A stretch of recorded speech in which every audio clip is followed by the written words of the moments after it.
Jill. Hi, Jackie. How are Hey, you? I'm great. I want to welcome everyone to the Jack and Jill. Jack and Jill what? Jack and Jill Art and Culture Tell-All. Why a tell-all? Because we're going to dig really, really deep into what makes an artist better, all kinds of information on what makes an artist, how to have success now during this time of COVID. And I know we have a special guest today, so why don't you talk about our special guest? I am so excited about our guest today. Our guest is Dainy Tapia, and she is the Communications and Community Engagement Director of DoorCam. DoorCam is the Doral Contemporary Arts Museum, and she is also an artist agent and an art advisor. Wow. Dainy, welcome. So, Dainy, I wanted to get into immediately about you. My first question to ask you is, can you tell us about yourself, where you were born, and how old you were when you discovered art? Well, I am originally from Venezuela. I have been here in the U.S. for half my life, pretty much, over 20 years now. And I used to live in New York. I lived in New York for a number of years, almost 12 years, and then I came to Miami. And I think I discovered art since I can't remember. It's something that was part of my home life, not because my parents were artists, but they had an appreciation for art. And it's not that they were collectors, but they like art. They would buy original art from local artists. So it was something that was around. And I think as little, like my first memory of having to do with art has to do with my dad taking me to an auction.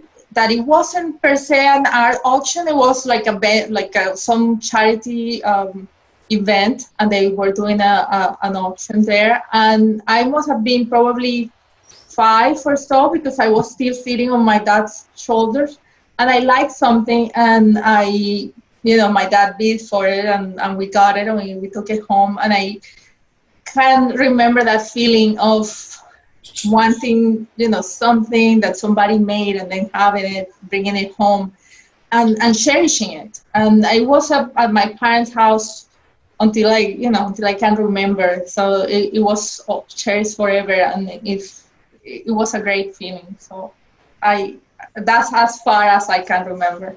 Let me just tell you this really quick story. It has nothing to do with anything, but it just brought back a really good memory for me. When I was about the same age, my parents took me to an auction.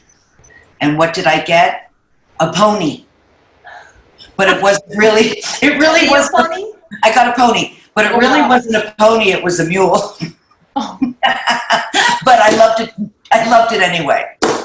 Yeah, I guess when you're a kid, right? Yes, and I know you have a nice education. You have a BA and you have a master's. Sure. And what are those in? Well, I'm by trade, and for the longest time, I have always been working on IT. I'm a computer engineer by trade, and but I have always, had a more humanistic side to my, my interest. Usually is less scientific and more humanistic, but the circumstance was that I had to go to college for an engineering degree. Wow. And you learn to love your trade. It's like, I don't know, I sometimes compare it to an arranged marriage. Like, that's what you have to do, you do it, and then you learn to love it. But the more humanistic side of me was always there. And then when I was in New York, I went to the New York Institute of Technology for actually a communications degree, which it still was a technology institution, but this was more on the more communication side and had nothing to do with IT. And my idea was to do that transition between IT and something else. Communications has always appealed to me also. And then I thought that would be a path to to be able to do that transition, and it has been, because from being in the core technical field, I transitioned to more managerial positions, and then now, in part, thanks for that communications background, I've been able to transition into the arts field, which is something that I really Love it. enjoy. Let me ask you, as an art consultant, you also work with collectors, is that right? Yes. And how do you pick your artists, and how do you find your collectors? Well, for me, my main tool has been my platform, Artscene 365, because through that I started sharing what I saw, what is out there, and then getting to know people. And then once you start getting involved with that, people come to you for consultation, for questions. You know, I want to buy this, where should I go, who should I talk to, and then you got it. I wouldn't say that's my main, as everything, since I've been testing the waters and trying to see, you know, what works best for me, I wouldn't say that's my main focus. My aspiration is to be a cultural practitioner, somebody who actually makes things happen. It makes exhibitions, events that can bring culture to the community. That's my aspiration, but that's not something that you can do from one day to another. So I think these are building blocks. And then as an art advisor, you're working with artists, which is a great deal of fun. I've done it myself for 17 years. And you're helping artists get their work out there. Is that correct? Yes, as much as I can, for sure. So, Jill, I know you're going to jump in a second. I just have so many questions for her, and she just seems like a wealth of knowledge, and I've been waiting for this, so I'm going to go for it. Yes. So my question is, we have artists that are watching the show that want to know how, during this specific time, how do they get their artwork out there? How do they sell their work? How do they find the collectors? And what would you suggest that they do? Well, the first thing that I with my experience, which again, I am never claiming to be an expert. I just claim to be an art lover and someone who has been dedicating, like I've done a dive into the area, and I've been dedicating all my energy for the last almost 3 years in this. So I've never claimed to be an expert in anything else than really taking the temperature and what's happening in South Florida and Miami, right? Really following the art scene close and interacting with the artists, institutions. And so it's almost like all the pieces start connecting, because as people know that you are constant, that you have a genuine, you are honestly interested, then you gain people trust, people know that when you go see their work, you're gonna really appreciate it or give them feedback, etc. So my point of view is that this is not a short run. This is not like a race that's gonna be quickly. Then if you are in for a quick gain, it could happen. I'm not saying that it's not. I would say try another field. Exactly. I feel like this is a long race, and that it's also something that you have to do because most artists do it because they have to. They have to, yes. Exactly. It's just like you have no option, and then you have to differentiate between like the trade and your actual work. Like sometimes people have to work on something else, but then you keep working at your craft. Right. And I feel like I've done that. That's going to be the same for me, right? Like this is the conclusion I have reached. This is the calling I found that I hope I can be doing until I'm 108. God wants me on earth. And then I'm not in a terrible rush. I am kind of enjoying the process. And I think that's the same for the artist. So I feel for this specific situation, some people was already very prepared for it, already had an online presence. They have their website, well done. They had their Instagram account or the social media accounts, the list of contacts. So like everything else, there is the craft, and then there is the business aspect. Yes. You have to be organized. And it seems like you're taking your time because you're enjoying the process, which is wonderful. That'll make you better at what you do, I believe. I'm sorry, Jill. Go ahead. So what I was going to ask you was specifically the museums that exist in Florida right now. What's wonderful is we really have most of them are women. Women are the directors of the museums, which is extremely important at this time because we've really not had that before. So we really have a wonderful time for Jackie and I being artists ourselves. And I want to reach out to other artists and to ask you a specific question. How would an artist get their work into a museum as well as a gallery? But where would the best place, who would you contact at a museum to find out? Is it education? Would you go there first? Would you talk to an assistant curator first? Because the museums seem to be like that, the place where you feel like, oh, I can't, that's unreachable. So if you that's something that I have to say that museums are like everything else are institutions that are run by people. So at the end, it's all about also having relationships, right? But how do you build those relationships? Yes. So sometimes, and I know not everybody has time for this, but I keep hearing from people that have much more experience than me, like even Dainy from Ulit Arts, is the artists have to leave some time for going to exhibitions, to meeting people, because to be there for other artists, to see what other people are working on, to meet the curators, and that's not going to happen now online. How do you do it? You still have to connect to the whatever talks are happening. And then you start getting a sense of what is the line of work that this curator or this museum is interested, or what is their focus, right? So right. If you, and I have heard about this from galleries also.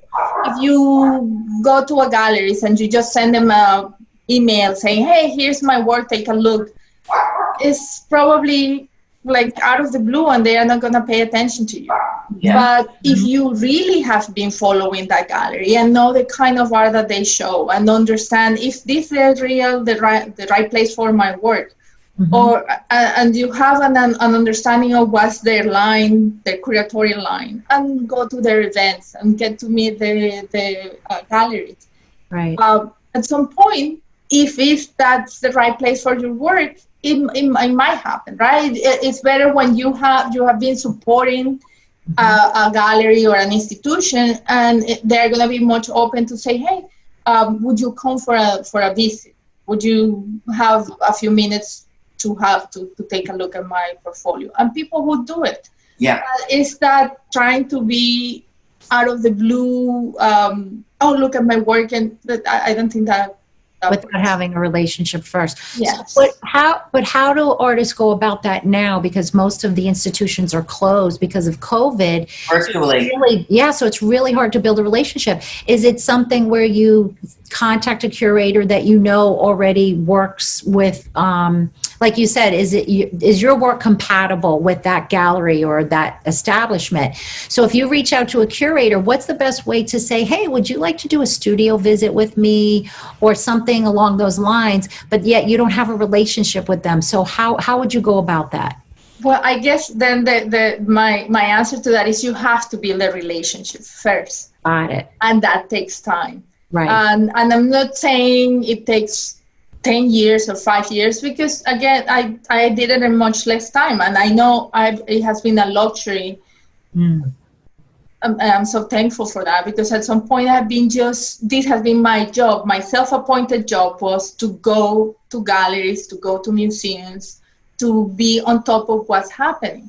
So right. People start seeing you and getting to know you, etc. I know that's not the case for everyone, and it's not even something that I can sustain. And I have to say that with COVID, even though I'm missing terribly going to exhibitions, I am also a little bit relieved of a guilty, a feeling of guilt that I was having for putting so much, um, being on the road so much, Right. trying to go to different places, and say, even though if I was organized, I was driving a ton of miles on a day, and then I'm thinking like that wasn't very green. It's like now with the online things, you can be So more you're selective. making up for it. But I think that, Jill, virtually we can still connect. Mm-hmm. Virtually, when we go to their openings and they have questions and answers. And I always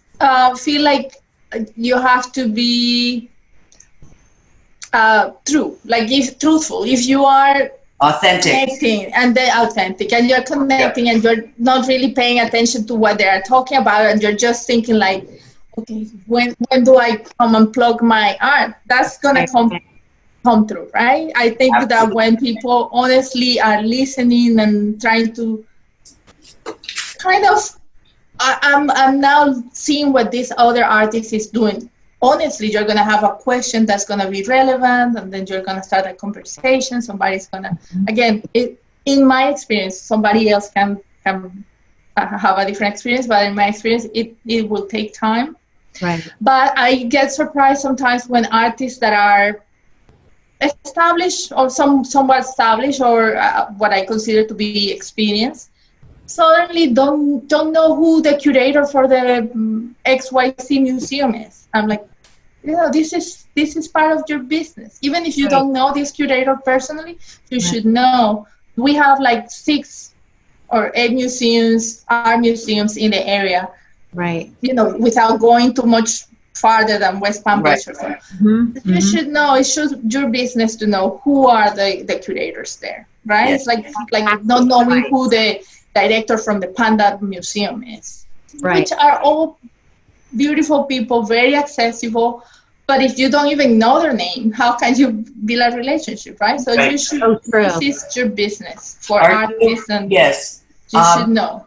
You should know. Knowledge is power. Are you doing any art consulting for anybody now, or are you an agent for any artists? Well, I am pretty busy with the Doral Contemporary Art Museum, which was something that came out of being involved with the local art scene. And I live in Doral, so I'm a resident of the city of Doral.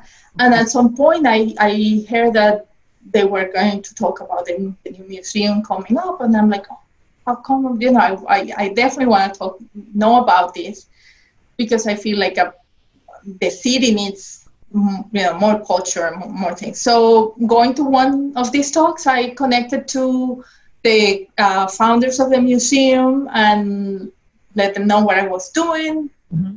After a few meetings, and they seen that I was really interested, we started collaborating, and then pretty much that's how I'm part of the team. And I have been very this is a perfect example of what you were just saying. Sure. It's what happened. Establishing relationships and meeting people and discussing goals and same interests. And so tell us about DoorCam, because I'd like to hear more about DoorCam myself. Yes, well, it's a very young institution. Actually founded in 2017, but the institution is still looking for a physical place, but they have been doing exhibitions that are like pop-up exhibitions, partnering with other institutions, partnering with the city of Doral, sometimes for using their space, what would be the government center, and other locations around the city. And now doing some virtual programming. Soon there's going to be some online exhibitions as well on the website. So that has been very interesting, because it's a small team, and everything is done with a lot of love and passion for getting things done, not with a lot of resources, but thinking on bringing something new to this part of the city. Is it only for people in that city or artists of Doral? No, not at all. The idea of the museum came from an initiative that the founders had called Art Industry Movement. Mm-hmm. The city of Doral has a lot of industry, local industries here, and they wanted to inspire on the Bauhaus movement, where how Bauhaus integrated, design, architecture, and industry to do that in the city of Doral. So there is no limitation. There is not only focus on local artists. Local artists are very important, and the museum works a lot with local artists. But actually, the idea is to reach outside of the local scene. Are you only doing Bauhaus artists, or was that the? Is it a contemporary museum? It's a contemporary art museum. It's the inspiration on the concept of looking outside of just the traditional arts and love it. Looking to how exciting for you. It has been a great learning experience, and the co-founders and the other, the director and the executive director is Jorge Luis Gutierrez, who wasn't. He had a big role to play on the Freedom Tower becoming the museum that it is today. Oh, wow. And Christopher Baraque, who's the deputy director, was also part of the FIU Art and Art History department. Mm-hmm. So he has a lot of contact and experience with local artists. And the co-founders is Dr. Flor Mayoral, who's also, she's a dermatologist, but also an artist herself, a photographer. Mm-hmm. And Marcelo Jovel, who's been in the arts for a long time, being like a cultural agent, so has a lot of experience. Working with this team has been very, very... I can imagine. It sounds awesome. So art.scene.365. Can you tell us about that? Sure. Art Scene 365 has been my very goal for connecting with the community and sharing and promoting what the artists in South Florida are doing and the art institutions. So it's called Scene because I only publish art that I have seen in person. Mm-hmm. So this is my curatorial project. Right. So I only publish things that for me make sense. In my head and in my things you personally selected, you curated. Yeah, I have my own narrative that's going through trying to observe what's happening in general and what's happening in the art scene. And I would say 99% of the material that's published is my photography, things that so that's my promise to. I'm not republishing things that other people have published. This is curated by me, and sometimes if I can do justice to a work, I won't publish it because I don't. I understand that it has to look good for people to see it. In my stories, I'm a little, freer. Like I do share a lot of things from other people just to do that community service of letting people know of other things. Right. Well, in my feed is things that I have seen that I am photographing. Okay, so now that we have Hope, yes, go ahead, Joe. I would say that I love your Instagram account. I follow it. Jackie has just started following it as well, and it is it really and in your stories as well. You tell us the updates on what's coming and virtual because of COVID. It really give us an idea of everything that's going on in our community. And then I just wanted to follow up with one more question about DoorCam. Are there any projects coming up that we should be aware of at DoorCam? Sure.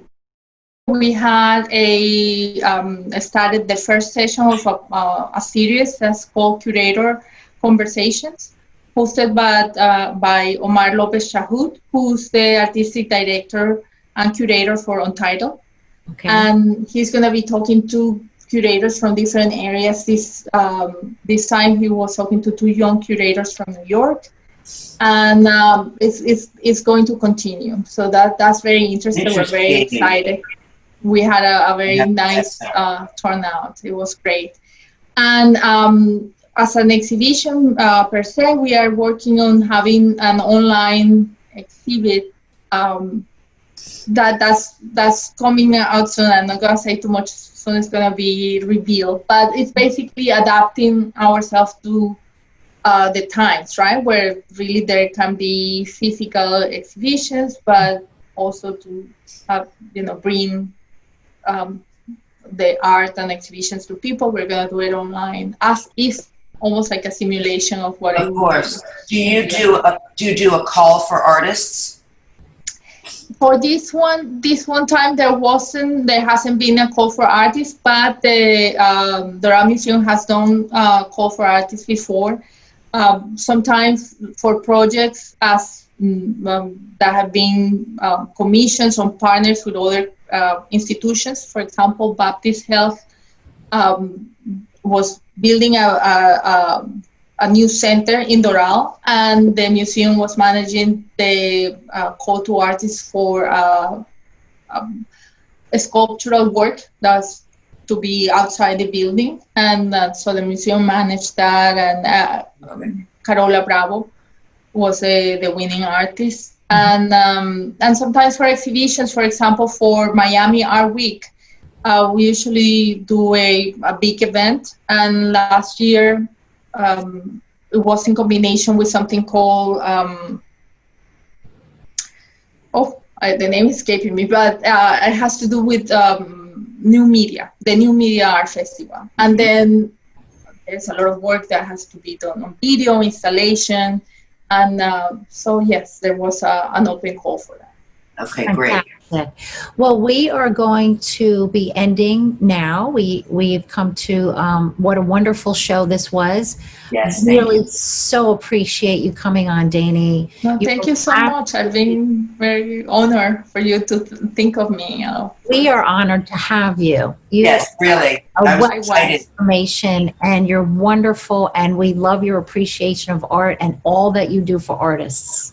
Thank you so much. I do it with love, and I hope it shows, and it's very rewarding. It does so. Yeah, you're very authentic, and I bet you that will take you. You'll just keep soaring in your, Thank you so much. Profession. We hope to meet you in person. For sure, I will miss the opportunity during the fair in the Fort Lauderdale Art Fair. That's how I got to see your work. It's beautiful. This is another group of people that are doing great things. Evan Snow and Andrew Martin.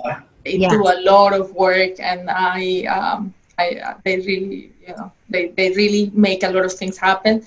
Yes. So I was collaborating. I was at one of the houses, so I didn't get to. Yes, Jackie was at the first house, and I was at the second house. I was at the house with the garage with the cars. And yes, I agree. They're two very terrific guys that have a love for art, just like we all do, and they're doing great things. So thank you so much. Thank you so much. And Jackie, this was a great show. We are just privileged and honored to have you. Thank you. And I am going to sign us off before it signs us off.